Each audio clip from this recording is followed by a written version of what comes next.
What is up, folks? Welcome to the High Tech Podcast. That's right, another High Tech Podcast night, day, afternoon, what time you're listening. I don't know. Early morning, dusk. I don't know what you do. We don't track you. This is just a podcast. I'm not the government. I'm Josh. I'm one of the hosts of the High Tech Podcast. And the other voice is my co-host of the High Tech Podcast, William Illingworth. What's up, buddy? How we doing? Nothing much, my friend. It's Tuesday. We're having a good time. Yep. We're in 2026. We're alive. We're happy. We're well. We're recording live in 2026. Will maybe made it here. Yeah. Will maybe made some jokes. We what did you say? We jinxed the year. I was editing, or I was looking back on our first episode of 2026, which we recorded in 2025, and we started the episode with like, "Hey, it's great, 2026." And then, so I don't know if you've noticed anything in the political world recently, but 2026 is still a little rough. It's been a vibe. Either no matter what direction you're coming from, it's been a dumpster fire, maybe. But it's a thing for sure. It's funny. I listen to a lot of gamer podcast stuff or streamer people. And I don't know if do you watch Maddie something? I can't remember his name now. Maddie Mills or whatever it is. Doesn't sound familiar at all, so probably not. He does some retro gaming, but he's a big Bethesda RPG type of guy, right? So he does a lot of videos. That's how I found him. He did a lot of videos on his disappointment on Starfield. Yes. The whole vibe. But he was doing a video for his favorite games of the his game of the year before the end of the year, so it's before the actual Game of the Year awards. And so I'm getting to this for a reason. He did a really great job at not jinxing the year, because he made a perfect prediction, which was I think Expedition 33 will just win everything, and then everybody will start hating Expedition 33 because they're no longer an underdog. Nobody predicts exactly how it played out more than that man, because that's exactly how it played out at the end of the year, which I think it's gotten so much heat since winning all of those awards. It's oh, you're such an amazing game, and then you won, and you're like, oh my gosh, you're part of the problem. That. What a world we live in. Yeah, right? We live in a world, man. It's gonna tie into this episode for sure. But before we get into those things, just a reminder, the High Tech Podcast is on the interwebs, the internet. If you're like, man, there's a lot of bad stuff on the internet, you're right, but the High Tech Podcast isn't one of them. We're the good ones. So go check us out. Make sure to subscribe, all socials, at High Tech Podcast or at High Tech Pod. You're seeing it on the screen as well if you're watching the video. Go check that out. Go subscribe. Go like the bell. It's above me or below Josh. Specifically, go subscribe on YouTube, folks. I know everybody goes to YouTube.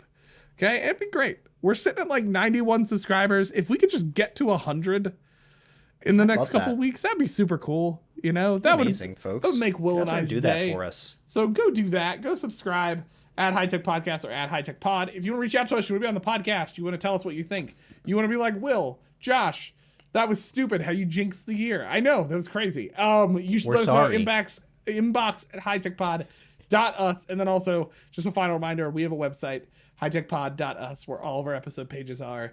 You can find links to all the fun things, to all the stuff we talk about. And you'll especially want to check it out this year as we dig more into some new affiliates of the podcast and some things we'll be able to share through there. You'll want to check that out as we dig more into Topia and Scribe. Discounts. And reflect this year on the podcast. Everybody loves a good discount, especially if it's from Will and I. It's not because it's more of a discount. It's just because we're fun. We're fun guys, So discounts from us are cool. Yeah. What, mushrooms? Fungi.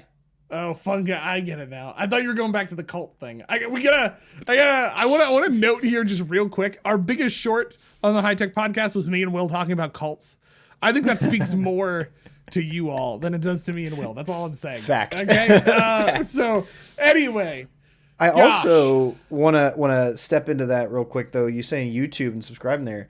I think this is interesting. I think this is relevant, right? Because the rest of this episode is going to get into some. It's going to get into YouTube. Well, it's going to get fun. Josh, we've been on Spotify since episode 1. We started with Anchor, and Anchor was eventually bought by Spotify, and that's become the platform we use. It's the story of our lives. We launched episode 1 there, the trailer there, 0, in 2021. It was March or April. And we lifetime have 11,555 streams and downloads on that platform. We went to YouTube on November 14th, 2022. And in the lifetime of being on YouTube, we have 19,424 views. Now, do they measure the same way? Is a view a stream, a download a stream? Like, I don't know, folks. Like, that stuff gets wonky. But, we're a hobby cast. We're not big boys. It's not hundreds of thousands or millions. But it does strike me as fun that YouTube has 8,000 more contact points and views than Spotify, even though we've been on it for a whole year and a half less than we've been on Spotify. So YouTube is the place to be, folks, except maybe we'll see what the rest of this episode. We'll talk about that. Talk about that in a second. But before we do, Will, tank or not, good sir? Tank or not. For those of you who have not been listening to the High Tech Podcast, Will and I have a weird obsession with tanks. It runs back episodes and episodes and episodes ago where we needed to come up with a fake course to talk about because we couldn't talk about the real one in danger of offending the person we were talking about. So we created the tank course. And ever since then, tanks has been a running bit on the High Tech Podcast in different ways. But we now play a game called Tank or Not. And for those who need the reminder of the rules, including Will, because he sometimes forgets them, Will's looking at a picture and he needs to decide, is this a tank or not? And if Will does not think it is a tank, I need an extensive backstory for what it is. So, Will. Extensive backstory. Tank or not? First off, Robin, this is your fault. I see what's in front of me, okay? This is your fault. And I know it's your fault because of what you texted us this week. This past week. Times are relevant to this episode. This past Anyways, week. It was over the weekend. Thanks, Robin. I do not... Did you stop the screen share? No, it's just the internet. Okay. I do not believe that is a tank. Okay. I do see that it is a tread of what I expect is a vehicle, which I think is a tractor of some sort. I'm gonna say it's like a Terraforma like dump truck. Like that is a dump truck that you put in tons of dirt for when they're like moving a mountain. That's okay. They're moving a mountain. That is Will's extensive backstory. That is that's a tractor with a dump truck on the back to move a mountain. I'm so scared. It is not. Is real. It is a tractor, but it's farming equipment. Okay. It's Caterpillar D5. Actually, I could have told you that. Yeah, it's a Caterpillar D5. In case you're curious, the half tracks replace the rear wheels on International 1586. So there's a fun thing for you. Yeah, Robin kind of, I should have went a different direction. Robin shared too much. Soon. It was too soon. Much. She sent some tractor photos our way. Yeah. I did tell her, as you told her in the future, to just send them to me so that I can trick you. I rerouted those photos in the future. So we're both trying to get Robin on our secret this is a competition side. now, tank or not. I think what we should do at the end of the year is somebody should get a tank or not award for the most wins. And the award is so confusing that you're not sure if it's a tank or not. Like that's the trophy. So I think today though puts me at 4-2. I'm keeping track in the episode notes. Yeah, exactly. I am 4-2. Wait. Okay. Wait. I made up the number. I made up the numbers last time. I said you were like 12-2 last time. We hadn't even played 12 times. I ignored that. I think I had gotten 3 wrong. I think I now just got 2 right or 3 right. So probably you've been on I'll have to audit it. Been on a streak, if you will, the last couple episodes. So Waka 2026 may be a lot of things, but it's your year for tank or not. Apparently, that's the vibe. So our hope is one day this gets picked up by a big network and it becomes a game show. Like that. Could you imagine this as a game show? Sam Reich, if you are listening, I will come on Game Changer and I will play tank or not. Like if Dropbox could turn this into an episode. Like that would be amazing, If I could meet Brennan Lee Mulligan. Yeah, but they bring on like big celebrities. You know what I mean? Like Bradley Cooper has to sit there and try to figure out if this darn picture is it a tank or not. You know what I mean? Like I think that's worth it. I think it's worth it. Bradley. And then it turns out to be a picture of a Cadillac. That's Wow. Anyway. Okay. That was quite the Odyssey of a story there, my friend. It was. You know what? We're talking about Odyssey. This should make it back to somehow the Odyssey movie coming out. But sorry, side note. Oh, There's an Odyssey movie coming out, right? Yeah. Recently, it's got Tom Holland. And it's who's the director? And Jonathan Bernthal, director of The Dark Knight. Christopher Nolan. Christopher Nolan. Yes, there's been a lot of jokes recently because some footage released, and the Odyssey helmet kind of looked like a Batman helmet. So people have been kind of busting on That's amazing. on him for that. Anyway, so here's the backstory, okay? One day, which was just last week, okay, Will was like, I think I have a podcast episode for us. Have you heard of this thing called Odysee? It's this company that's trying to create a competitor to YouTube, an alternate YouTube. But it's kind of like a renegade YouTube, if you will. Once you go back to the early days of YouTube, when things were more free, there were less ads, and YouTube was a little less meddlesome, as we'll talk about in what they do. It's called Odysee, okay? Now, the original idea behind this episode was we'd highlight Odysee. And then we started clicking on the content in Odysee. And we thought that might not be the best decision for the podcast brand. Which we'll dig into a little bit more. It's technically a highlight, but yeah. But let's just do it, right? Yeah, Word so just share. Of caution. Word say the caution warning. first. Yeah. We're gonna get into the details. We're gonna play this larger story out, but it is, for lack of better terms, an anti-YouTube, right? Like they're trying not to be YouTube, and one of the big things that they are pushing back against is censorship and content regulation and moderation. So, while we thankfully have not seen anything we don't want to see, we've seen things that we don't necessarily agree with or appreciate. And what that does mean is there's a lot of political content. There's a wide range of political content. I do not know if there's any content beyond that. We have very specifically curated 2 views of the platform tonight that are benign. Let's put it that way. I'm looking at it momentarily. We'll share in a little bit, but like, there's some video game stuff, some tech stuff, cool thing we found or whatever. Like, the people are using Odysee like vloggers and lifestyle, influencers and stuff use YouTube, right? So it is being used in that way, but it's also a place for like extremists and people who are trying not to be censored. So we want to take that. That's why we're not just like, oh, here's the Odysee bandwagon, let's jump on. It's, let's be careful. Let's consider this, but it is a fascinating case study of how, like, kind of growth cycles with the internet.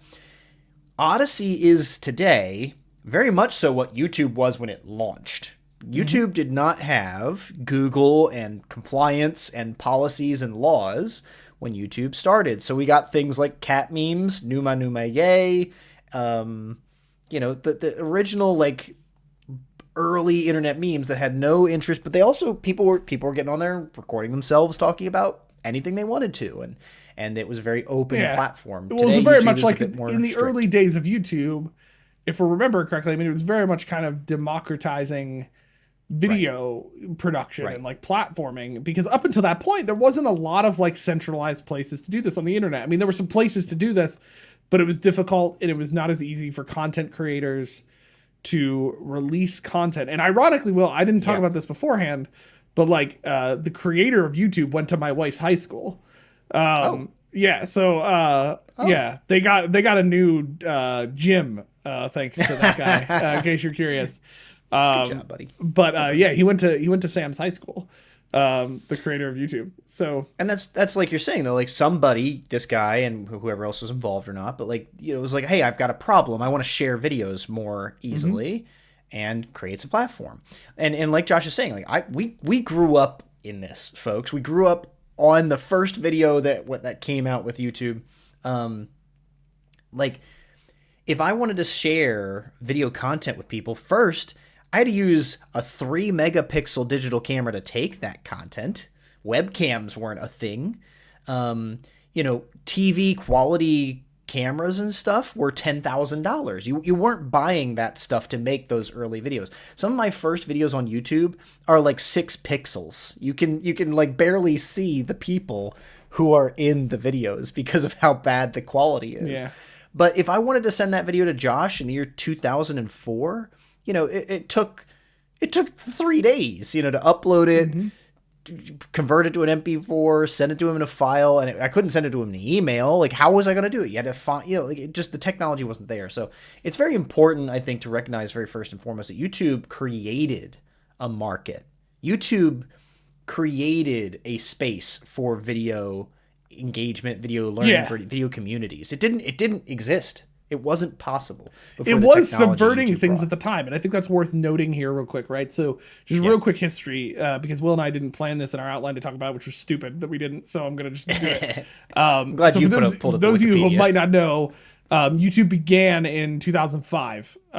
So the creators of YouTube they were former PayPal employees, Chad Hurley, Steve Chen, and Jawad Kiram, created the video sharing platform. Ironically, I forgot about this, that the first video uploaded to there in April of 2005 was a video called Me at the Zoo. That's just a video that was uploaded in case you were curious. And it didn't take long. YouTube started gaining success in late 2005.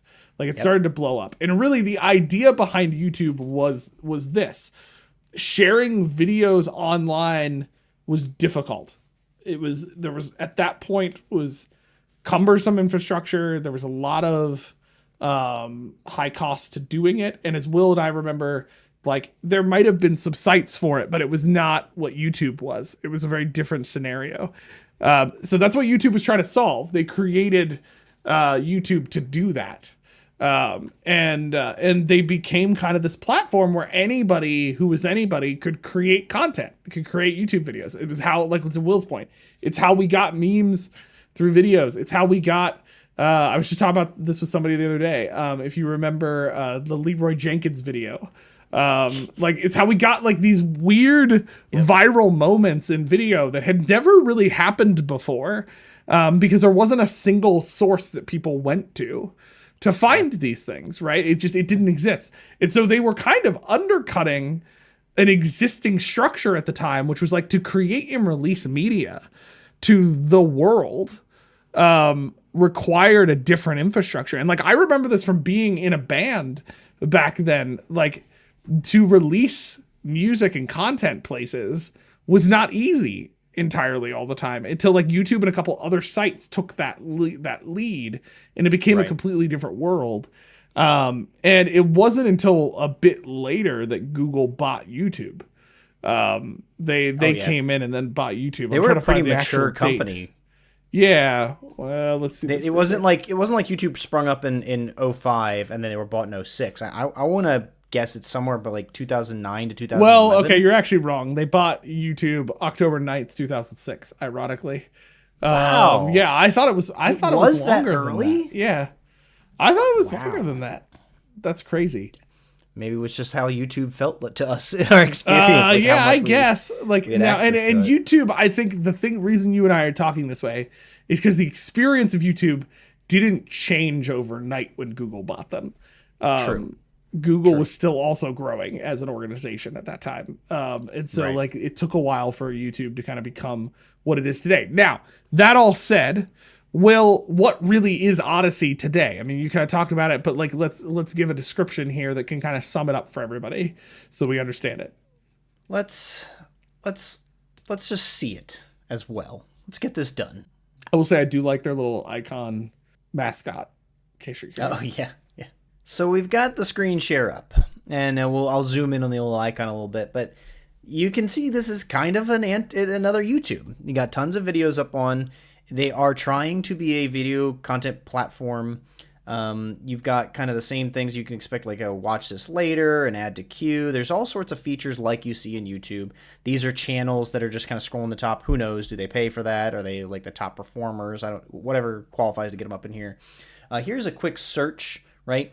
Yeah, I wanted to keep it pretty, as we said, we weren't sure what the content is across this platform, so I searched the band I Prevail. Josh and I are both pretty big fans. You'll notice there's a bunch of options here at the top. Some of them are like animated music videos, who knows what each of these is.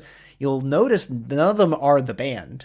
That's one of those things that we're going to dig into a little bit further and what this platform's doing, what's capable of doing. But this is alt YouTube, right? People who are not allowed on YouTube, whether it's for their opinions because of existing bans and censorship or whatever, they're coming over here and putting their content out. There are some folks, and if like I sign in with the podcast's Gmail account, for instance, it prompts me to import all of our YouTube videos. So we could bring the High Tech Podcast over to this platform. We've decided to wait on that decision, and may never happen. But like it's meant to be that easy for someone to join this platform and start sharing their content. They have a monetization system. They're trying to use decentralized currency, aka crypto.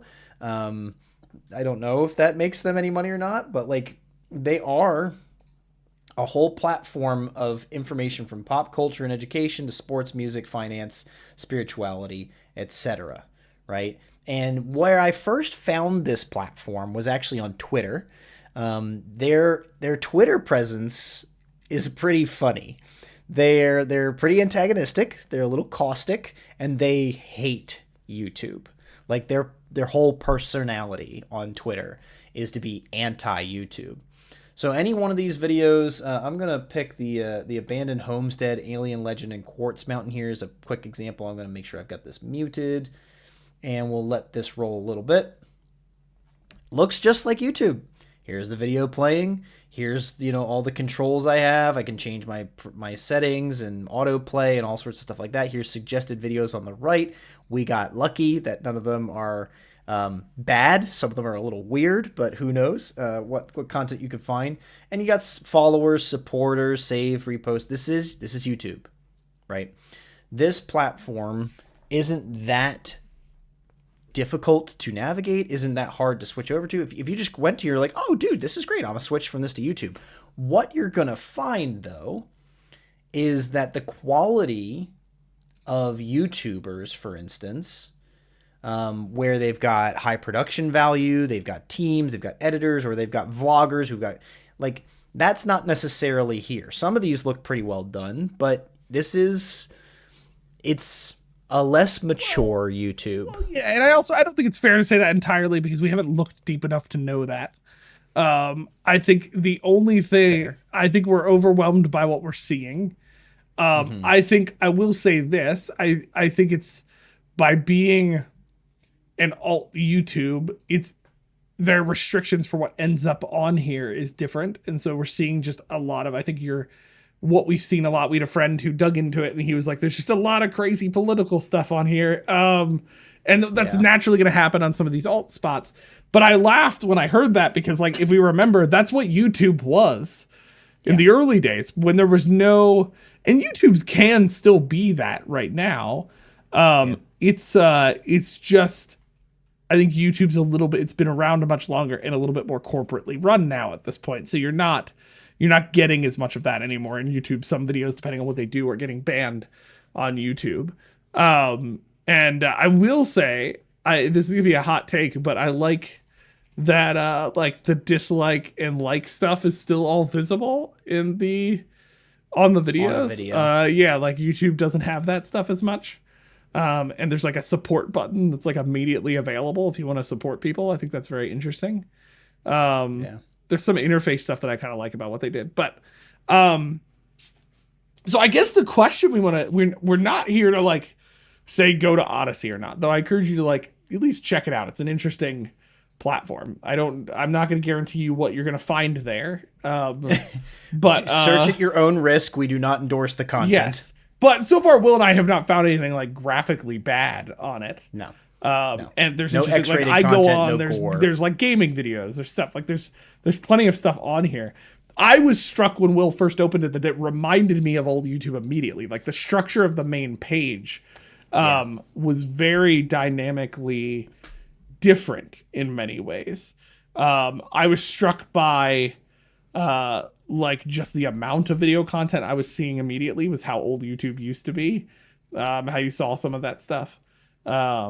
But yeah, it's a very interesting thing. Now, here's the deal. Is this revolutionary? No. Okay. Literally, like they can act like they're super anti-YouTube, but they're just YouTube. without YouTube. Like you look at the whole platform, it's basically like what YouTube does. There's nothing. This isn't like in the day when nothing existed. This is a response to what's happened. But I think the big question really is, because they're not the only ones who are doing this, is not should you go to Odysee, but it's why are platforms like this springing up? I'm asking you, Bo, because I don't have the answer. So I'm just joking. I was ready to roll. No, the thing that I think is happening with YouTube, and what I was even processing on what you're saying there, I'm like, it's kind of old YouTube. YouTube got to where it is for two reasons: money and laws, right? Laws were different when YouTube started. What was required of like the Internet Protection Acts and things like that, and Child Internet Protection Acts. You know, the idea that somebody under 13 has to be identified. Like when I upload a YouTube video today versus when I first uploaded a YouTube video in like 2006. In 2006, give me a title, give me a description, hit upload. Today I have to check a box saying that the video is or isn't meant for children, that it does or doesn't have AI content, that there is or isn't promotional material, that if I have any collaborators, if you want a playlist, like there's really good features, but you know, there's 30 or 40 decisions you have to make when you upload a podcast or when you upload a video to YouTube, right? And I think part of the response is that's too much. The Odysee and these kind of alt platforms are saying that's not required. You don't need to do this. You know, some of it's really helpful. Some of it's really covers your backside, right? Make sure that you're safe and not liable and you know, whatever. But the other side of it is, you know, we didn't need those laws when YouTube started because the problems hadn't happened yet. People hadn't tried to promote pornography or hate speech or illegal materials like drugs, alcohol, you know, death, snuff films. Like when YouTube started, people were throwing up memes. We have the meet me at the zoo video. We have Numa Numa Yay, right? Like people singing, being funny. Yeah, some of my first videos pretty quickly start popping up on YouTube. And that's where YouTube had to react, and YouTube grew the policies and laws, the policies in response to laws over time because of that. So, you know, I think I mentioned this at the beginning of the episode. I think some of what we're seeing in Odysee is kind of this reaction like, no, it was better back then. It was more democratic or more open, but was it better if people could post explicit or hurtful, hateful material? You know, I don't know that that's better. I'm personally anti-censorship, but I don't think that we should be bad people and put bad material out there. So if Odysee owns their platform or YouTube owns their platform, I respect their right to moderate the content that ends up there, because I think it does protect people to not allow pornography or snuff films, or like I'm saying these are extreme examples, right? But like Miss Rachel, I've heard Miss Rachel 3 times today, and I'd never heard of her ever before. You're a parent now. You've probably heard of Miss Rachel. I heard of Miss Rachel before. Okay, before being a parent. This is a person who was an educator who was in K-12 and now is like worth, I don't know, $50 million because she makes all of these videos for kids. Oh yeah, she makes more money she's more popular at one point than like Disney was losing to her the audiences of kids on YouTube. Right. Yeah, no, right? I do want to highlight this. I don't think they're just leaving because some of that stuff will. I think there is some other stuff that's going on in YouTube, right? So I've been following this a lot just by following YouTubers and following people who are dealing with some of these things. And there's been a lot of, I think, also unhappiness with the way YouTube runs the monetization system that they have, the way that they count views, the way that there's a lot of question of what the algorithm means by a view, and even like big YouTubers are having problems with this.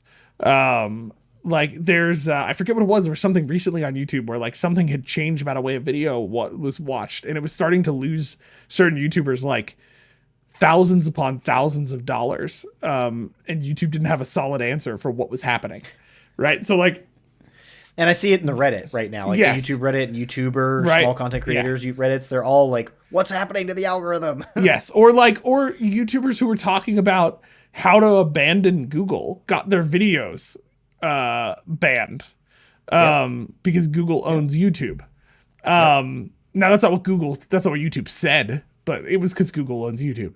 Why else? They're not banning videos about leaving Apple, right? Like, yeah. So like there is some debate about it's not all just YouTube setting up restrictions to protect people. There is some debate about, has YouTube lost its way as a platform from democratizing content and video to now, well, kind of, as long as you don't cross a certain line we care about. Now there are an organization when the lines were legal, like the things I've mentioned, it made sense. But when it's like criticizing Google, it no longer makes sense. I want to make it very clear where I land on some of this stuff, because this debate's come up with Twitter. This debate has come up with other platforms where people will argue because their account got shut down, it's a violation of free speech. It's not. They're a company. They can do whatever the heck they want. They have not kicked you out of leaving your house and talking. Like your voice go to the next platform. Yes, make your own voice platform. Has not been. Now, if the government starts getting involved, I have different feelings about that stuff. But like in general, now Google has gotten in some messes about that stuff as well. But and Facebook. But in general, my vibe is they're a platform. They're allowed to do what they want to do. That doesn't mean I have to agree with all the decisions of what they've done as a platform, because there's also a lot of question about algorithms and the way YouTube just keeps feeding you the same content, and how the same type of sloppy content becomes the popular content on YouTube. YouTube is not perfect by any means. And really at the end of the day, if we're being honest with ourselves, probably one of the problems with YouTube is that YouTube stopped becoming a video platform and started becoming a media giant. Yes. Like that's what YouTube is anymore. Yes. Let's be honest about what YouTube is. It is no longer just a video sharing platform. They have built a monetization system that they make money off of, and they make money off of creators. Now, there's a positive side to this. There are people making millions of dollars doing content that they could have never done because some stupid executive at WB would have never greenlit it. Because of YouTube. So I think YouTube has done something that they don't get a lot of credit for, always, because people like to complain about and the people companies on top. Like Dropout, which was formerly College Humor, wouldn't exist without YouTube. Yeah. Right. But you're also now seeing a lot of content creators realize they can't depend on YouTube. I mean, think of the growth of oh my gosh, what's the website called? Describe it for me. Give me anything. You subscribe to people. Patreon. There we go. Patreon. Sure. The growth of Patreon is a perfect example of this. Corridor Crew, who I follow, they created their own website because they got tired of dealing with YouTube. And they've extended versions of videos because there's content that will get banned on YouTube, but it's not actually that bad. It's just content. Dropout that they're on showing. Their website is uncensored, right? You can get all the curse words, all the content, whatever, right? Because they also got tired of feeding part of their money to the giant that is known as YouTube. And so now they have like a hybrid approach, because Dropout is still on YouTube, but not like every other platform. Which what a lot of people do. The people I subscribe to a guy on Patreon, but all of his content's on much of his content's on YouTube. Patreon's just another format in which he makes money on what he's doing. So the point I'm making is that this isn't just a whole bunch of political people who got banned on YouTube and now they made another thing. There is a general thing on the internet where we're starting to see some movement away from YouTube in some directions. And that's because while YouTube created a network that I think they don't always get a lot of credit for, they're owned by the giant that is known as Google. And they have definitely kind of stopped being a platform that was there to disrupt. And they're kind of if I could put this in Batman terms, okay, a wise man named Harvey Dent once said, I love where this is going. You either die a hero or you live long enough to see yourself become the villain. Never has a more true fact been made in life. And I'm wondering if YouTube has lived long enough that they've become the villain. And they've become what they were fighting originally. Now, they're not as bad, and I think there's a lot of things that YouTube does that's great. Will and I love YouTube. We release the podcast through YouTube, so I don't think it's all bad. But at the same it's the time, like a quick point on what we're saying on the monetization and experience, like we've been creating with this for 4 years on YouTube, the podcast for 5 years now. We're at X views, right? But we are nowhere near touching monetization requirements because our content isn't spicy enough or whatever. Like whatever it is that you got to find the audience, you got to find the algorithm, you got to put the videos out at the right time, you got to have the right length of all that junk that goes into making or just also the content and the hashtags. Like, let's be real, our largest short is large because it has hashtag cults in it. Yeah. Like that's why it popped off on YouTube. So it's not like it's just this easy platform to make money on. Like they are very strong about their gatekeeping. Ninja is making money. Linus Tech Tips is making money. These small hobby creators are not. And I, unfortunately, there's a moment right now with Reddit when I see it forming on Reddit and people like getting the ideas together. But AI is creating this whole moment of creators that aren't even creators. They're just literally using tools like Descript actually to generate faceless or headless videos where they write a script that AI wrote and they use viral keywords to get it as cool as possible and they just throw it out there. And these are videos getting 100,000 million views that don't have any actual real content in them. Right? So they're flooding the market to try and beat the monetization. That's probably why YouTube may be having issues right now if they're trying to work on how to identify that stuff. Well, it's also why they're slamming down on AI. To YouTube's defense, they did come out with something in the last year or so, which basically was like you had to prove that your video wasn't all AI content created for those reasons. Now, they're not getting ahead of it. And I guarantee Odysee isn't either. Because Odysee is just an open platform. Here's the reality that I always laugh about. This is going to be a broader, more philosophical conversation probably than we intended it originally to be before we get down to some things. Democracy is messy, right? Yeah. Like, here's the deal. We all really like democracy until somebody says something we don't like. And the reality is creating a platform where anybody can post videos is going to be messy. And I'm not sure that's always the right solution, right? There's some history to point back to like Greece having problems. Its fall being pointed back to some of like democracy got too wild. It's part of the reason like our country is a democratic republic. We're not actually fully just democratic because quite frankly, a lot of people are stupid. Wait, what? Not a lot of different like other people. If you just put all of us together, we're kind of stupid. We make bad decisions as a people. Statistically. Okay. So like it's a messy system. So to YouTube's defense, like I don't know what a perfect solution is. Right? Well, like I don't know what the solution is. One of our last questions that we set for ourselves in our own outline here is like, well, if we could create our own, right? So Odyssee's decided they're taking a certain personality, demeanor, tack with their approach. But if we could create our own, what would it look like? And I'm like, holy crap, I don't want to. I wouldn't want to be in the YouTube market. I'd want to make their money that they're making, but like I wouldn't want to be in that market. Nice. Yeah, I don't know. It would be complicated. I mean? You know, it's funny we posed So here's the reality real quick. I want to touch on one last thing and then I want to jump to this question, which is the reality is what does YouTube offer that the others don't? I think YouTube offers a much more mature monetization system. I don't think what Odysee is offering is anywhere near what YouTube offers right now. And crypto is terrifying. Like, yes. So like, and YouTube offers a better framework. I know YouTubers who have direct customer representative context now with YouTube. There's just a whole thing that I think YouTube has built. And actually I was recently listening to an episode of the WAN show where they were talking about how like it's impossible for any other company to like touch YouTube in this space because they were the perfect storm.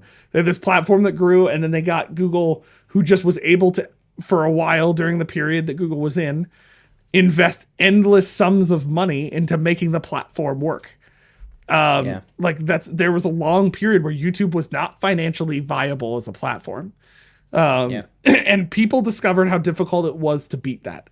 Amazon tried with Twitch, side note, not going great. They're not like they went back to streaming I haven't checked in on Twitch in a minute. Yeah, I mean, they're still there, but Twitch tried to be a video on-demand platform, not just streaming. Right. And that failed horribly. They went back to streaming because it just didn't work. So anyway, now they got a little despairing in the video about like who else is going to come along and make things better because, there's nobody out there right now. We know what the big companies do. They're always going to put money before the people, which is partially just the reality of a company. But anyway, that's what they offer differently. Now to the question, Will and I were like, okay, I didn't want to just leave the conversation there, like some of those podcasts have, because it's a little depressing. And I think it's also really easy from the sidelines to criticize. It's easy when you're not in the position to go, this is what you're doing wrong. So like the question is if we could build our own video platform, what would we do? I didn't really think about this that carefully before we put the question in. Now that I'm more thinking about it, this is like a really hard question to answer because I don't know what the right solution is. I don't know if I would build something different than YouTube. I don't know if I would build a democratic video solution where anybody could upload anything they want because that's problematic. I definitely want to, do what YouTube did, which is shut down explicit content. You and I are probably going to land a little bit different in some of these ways where like I am cautious about what we call the hate speech conversation is a difficult conversation because that gets thrown around a lot to just basically criticize somebody who's saying something that makes me feel bad. And there is real hate speech out there.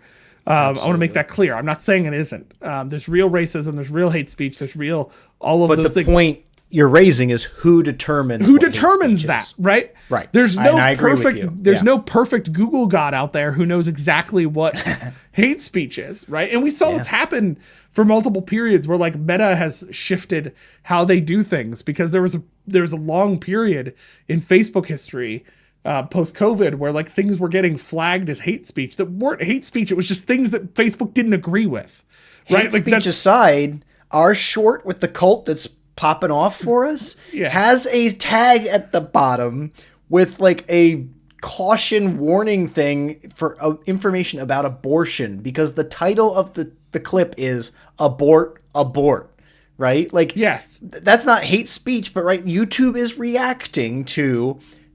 But that's what I'm talking about. Some of these hot topic items have become like, it's not, I don't think it's Orwell level, right? Like, but there is a dynamic of what Orwell was getting at is that like whoever is in power is going to inevitably abuse that power in some way. There is no perfect power that's going to do things. Well, I believe there is, but that's not for this podcast. That's for your other podcast. Yes. That's the issue. So I don't know what I would do. I think here's what I would do. Okay. I'd create a video platform because that's what we're required to do by this question. You don't get to peace out. Me, I'm the fence sitter who's like, I'll just ignore the question. Josh is like, no, I will answer the question. I will create a video platform. I think I have an idea. Okay. Let's hear your idea because my idea is not that great. I don't know where I'm going. I'm building it as I talk out loud. Honestly, it would be a Reddit of YouTube or YouTube of Reddit. So one of my first thoughts dangerous because Reddit's getting a lot of flack for their systems. Let's see. Let's tease it out a little bit. As we were starting on this idea, and I already said, I was like, oh, I don't think I want to do this at all, right? Like, you think about the problems involved, you're like, it's complicated, yeah, right. But if you think about the issues that we typically run into, it is moderation. It's content moderation. And so one of my first thoughts, I'm like talking through how I got to where I am, this Reddit of YouTube. My first thought was instead of making a YouTube, anyone can put stuff on, I was like, why don't I just make a DIY home tube? Like literally make a platform that's just for DIY home videos, right? And like that's all and so if somebody puts content on there that's not that, it just gets sent off. I only want, and it was not necessarily like home tube, right? I don't care. I was just thinking like, let's make a platform for a subject matter so that anything that's not that subject matter just isn't welcome. It's not about censorship. It's about we're here for this conversation. As I teased that out, I was like, well, now you have 100,000 different whatever tubes. You got a home tube and a video game tube and a car tube and like that gets ridiculous. And then I thought, well, it's actually not ridiculous. What's ridiculous is spinning up all of those different platforms. The idea sounds pretty good. Let's have a YouTube that has an organization system of culturally relevant or genres. And actually, it's a little bit coming over from Odyssee's homepage, right? I already showed earlier in the episode, their left-hand menu is like education, literacy, cars. Like they have already broken their platform up and tagged things so that you could go and just peruse one of those subject matters. But now still the issue is content and moderation. It's like, well, I know Reddit, every subreddit has to have a moderator. You can't have a subreddit without a moderator. If you lose a moderator, it closes. And that's the thing that I think, like, you could have, like we said, democracy gets sticky, but if you have local democracy, you know, you might have then 16 different car tubes because people can't agree on how to run it, but then each of those car tubes runs things their own way. And that, I'm not saying I'm going to go do it tomorrow, but this, to me, seems to split the difference between moderation and content, censorship-ish, but making sure this content is safe and secure, and democracy, like letting people express their own thoughts in their own interests, whatever those interests are.